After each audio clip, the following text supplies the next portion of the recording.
진짜 논란은 후보들 사이에 이 역선택 방지 룰을 넣느냐 마느냐를 두고 굉장히 치열하게 싸우고 있습니다. 선거관리위원장의 이야기 한번 들어보시죠. 지금 어떤 안도 확정되거나 그런 게 없습니다. 객관적인 안을 만들려고 애를 쓰고 있는 사람들한테 험한 말을 하는 것은 품위가 손상된다는 사실을 지적을 하고자 합니다. 누구 만난 게 지지 아니냐, 견강부회하는 그런 발언은 적절치 못하다고 생각을 합니다. 정말 공정하게 국민 기대에 부응하자. 이게 우리 최대의 목표이고. 유승민 후보가 최근 정홍원 선관위원장을 향해서 윤석열 편드는 거 아니야, 사퇴하라라고 지적한 것에 대해서 경강부회다라고 대응을 한 건데 이 경선 룰을 두고 각자의 입장이 좀 다릅니다. 이렇게 구분이 됩니다. 일목요연하게 딱 구분이 되죠. 윤석열, 최재형, 황교안은 이 후보들은 역선택 방지 조항을 넣어야 한다. 유승민, 홍준표, 하태경 등 8명 후보는 역선택 방지 조항 넣지 말자. 원희룡 지사는 뭐 의견이 없는 것, 중립인 것. 자, 요 상황이다라는 거 시청자 여러분들 이해하시면 될 것 같고 각자의 이야기 한번 들어보겠습니다. 먼저 윤석열 캠프의 권성동 의원 이야기, 그리고 오신환 의원 이야기 이렇게 들어보겠습니다. 입장이 다릅니다. 민주당 지지자들이 우리 당의 그 후보 선정에서 결과를 좌지우지할 수 있게끔 놔두는 것 자체가 저는 정의에 반한 것이다. 대깨문들이 조사 결과를 좌지우지하고 있습니다. 대깨문들한테 좌표를 찍은 거나 마찬가지다. 말이 역선택 방지 조항이지 실효성도 없고 실제로 이루어지지도 않는 그런 것을 가지고 손바닥 뒤집듯이 뒤집는다면 결국 경선은 파행으로 가고 당은 파국에 치닫을 수밖에 없다. 한 번도 과거 대선 경선에서 이 역선택 방지 조항이라는 걸 넣은 적이 없습니다. 유승민 후보께서 2017년에 관련 조항을 한 적이 있다라고 말씀을 하고 가셨거든요. 그건 전혀 아무것도 모르는 사람이 헛소리를 한 겁니다. 지금 감정들이 격앙돼 있어요. 무슨 강성 친문 지지자들을 폄하하는 용어까지 쓰고 아무것도 모르는 사람이 헛소리다 뭐 이런 얘기도 후보들 간에 나오고 있는데 쉽게 말해서 역선택이라는 게 무엇인지 여기 전재수 의원님 계십니다. 민주당의 핵심 의원이고 부산에서 재선을 하신 인물이고 노무현 전 대통령을 측근거리에서 보좌했던 인물입니다. 그리고 최근에 나는 홍준표 후보를 지지한다라고 입장을 밝혔던 분입니다. 돌직구쇼에서. 이런 전재수 의원이 국민의힘의 대선 후보 경선에 들어가서 나는 홍준표 후보를 지지한다라고 찍는 것. 이거를 소위 말해서 역선택이다라고 당내에서 역선택을 막자라고 하는 분들이 말씀하고 계신 건데 이게 과연 얼마나 전체 경선판에 영향을 주느냐는 또 각계의 다른 입장과 논쟁적인 사안입니다. 자, 전재수 의원님. 예. 전재수 의원님께서 홍준표 후보 지지하시잖아요. 그렇습니다.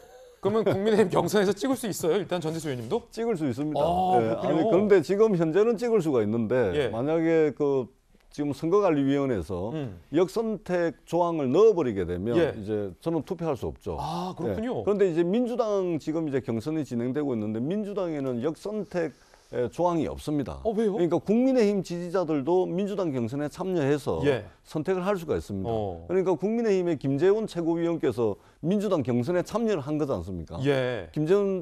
그래서 김재원 최고위원께서 추미애를 찍겠다라고 예. 이제 말씀을 하셨는데 민주당에는 역선택 조항이 없습니다.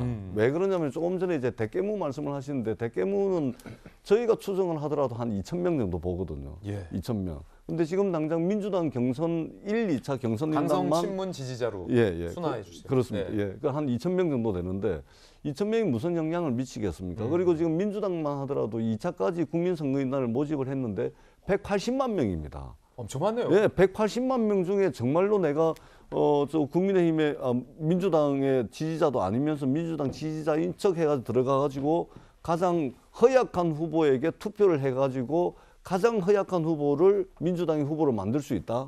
이건 불가능한 거예요. 그다음에 모든 여론조사 회사들이 여론조사 기관들이 이 역선택에 대해서는 이게 별 통계적 의미가 없는 것으로 그렇게 이야기를 하고 있고 그다음에 대한민국의 국민 경선의 역사가 상당히 있습니다. 그런데 국민 경선의 역사에서 보면 역선택이 힘을 발휘를 해가지고 실제 돼야 될 사람이 안 된다거나 뭐 안 돼야 될 사람이 된다거나 이런 경우가 전혀 없습니다. 그렇기 때문에 굉장히 이제 소모적인 논쟁을 하고 있다는 생각이 들고 제가 저 지점에서 굉장히 재밌게 보는 것은 지금 이제 역선택 방지 조항을 넣자는 것은 이제 최재형, 윤석열 후보 쪽이고 그렇죠. 역선택 방지 조항은 안 된다는 것은 홍준표, 유승민입니다. 그렇죠. 근데 이 구도를 가만 보면 이게 홍준표, 유승민은 본돌입니다. 본돌. 박힌 돌. 네, 박힌 돌.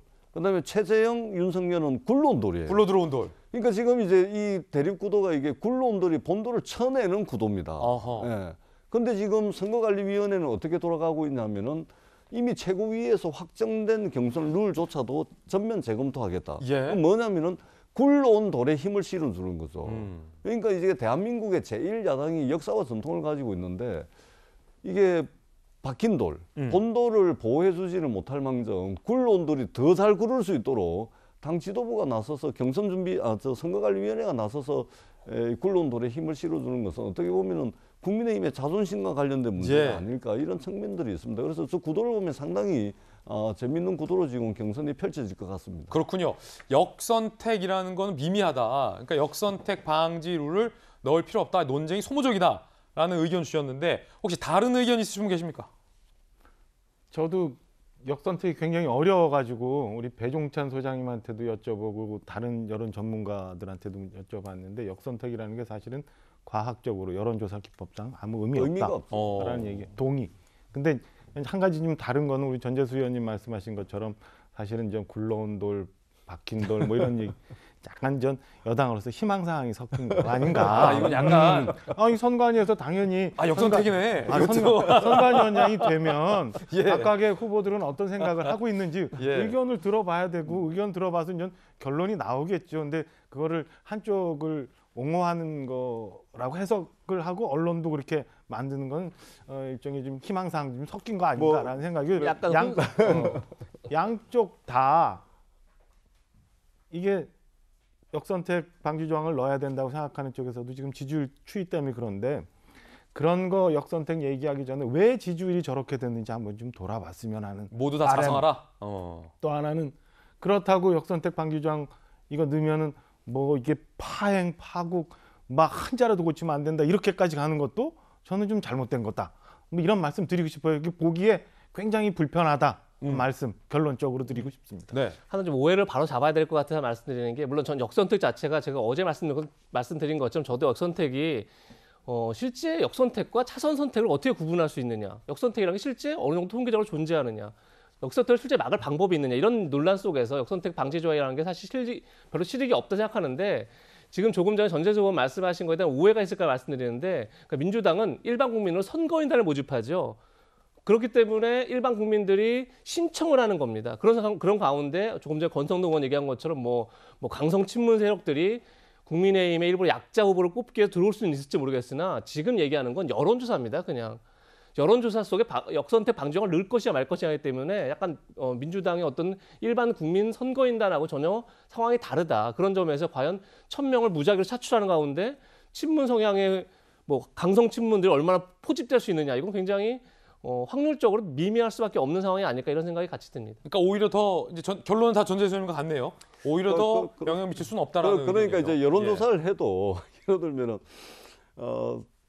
친문 강성 지지자 대한민국 통틀어봐야 많아요. 뭐 2,000명 정도 잡고 있는데 이 사람들은 문자 폭탄 받아요. 자꾸 그러면. 아니 전화가 갈지 안 갈지도 예. 몰라요. 그다음에 나한테 전화 오기를 기다렸다가 여론조사 전화 오자마자 바로 역선택 해야지 해가지고 역선택 누르는 거. 그러니까 이게 사실은 이게 불가능한 네. 일이거든. 그러니까 이게 추상적으로는 가능한 일이라도 이론적으로는 가능한 일인데 현실적으로 불가능한 그렇군요. 일입니다. 그렇기 때문에 상당히 소모적인 논쟁이고 그다음에 제가 조금 전에 우리 그 이제 말씀을 하셨는데 예를 들면은 제가 왜 여기에 이제 최재형, 윤석열, 그다음에 유승민, 홍준표 여기에 이제 관심을 가지느냐 하면 최근 10년 사이에 이제 국민의힘의 권력 지형을 보게 되면 전통적으로 이제 친이계와 친박계가 이제 주름을 잡아왔습니다. 그렇죠. 예. 그런데 이제 두 분 이제 전직 대통령께서 감옥을 가면서 친이 친박이라는 권력 지형이 국민의힘 내부에 없어져 버린 거죠. 말하자면 지금 현재 국민의힘의 상태는 뭐냐면은 주인이 없는 정당이거든요. 주인이 없는 정당에 말하자면 윤석열 후보가 압도적인 지지율을 가지고서 친윤계 의원을 지금 앞세워 가지고 당을 장악해 들어가는 그 수순이라는 거로 보는 것이죠. 왜냐하면 이미 이준석 당대표를 그 경선 후보 토론회 이 논쟁 과정에서 무릎을 꿇렸거든요. 항복을 받아냈지 않습니까? 그 다음에 되는 것은 이제 선거관리위원회의 경선 룰을 바꿔가지고 당을 완전히 장악하는 겁니다. 그러면은 홍준표, 유승민 같은 경우는 평생 정치를 국민의힘에서 해왔고 국민의힘에서 성장하고 국민의힘에서 훈련받고 검증받고 성장해온 그야말로 본돌인데 바뀐 돌인데 이게 굴러온 돌한테 지금 당의 권력도 뺏기게 생기고 후보 자리도 뺏기게 생겼으니까 이분들이 극렬하게 반발을 하는 겁니다. 그런데 대한민국 정서상 굴러온 돌 편을 들겠습니까? 바뀐 돌 편을 들겠습니까?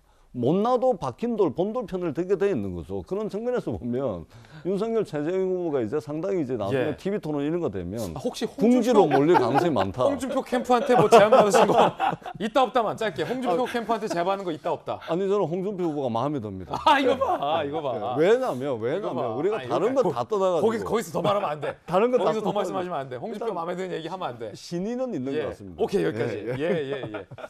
자, 오해가 있을까봐 전재수 의원님은 민주당 소속이다라는 거 노무현 대통령을 최측근거리에서 보좌했던 분이다. 민주당에서는 지금 어떤 캠프에도 소속되지 않고 홍준표 캠프로부터 논란입니다. 아니 농담입니다. 자 말씀 들어봤고요.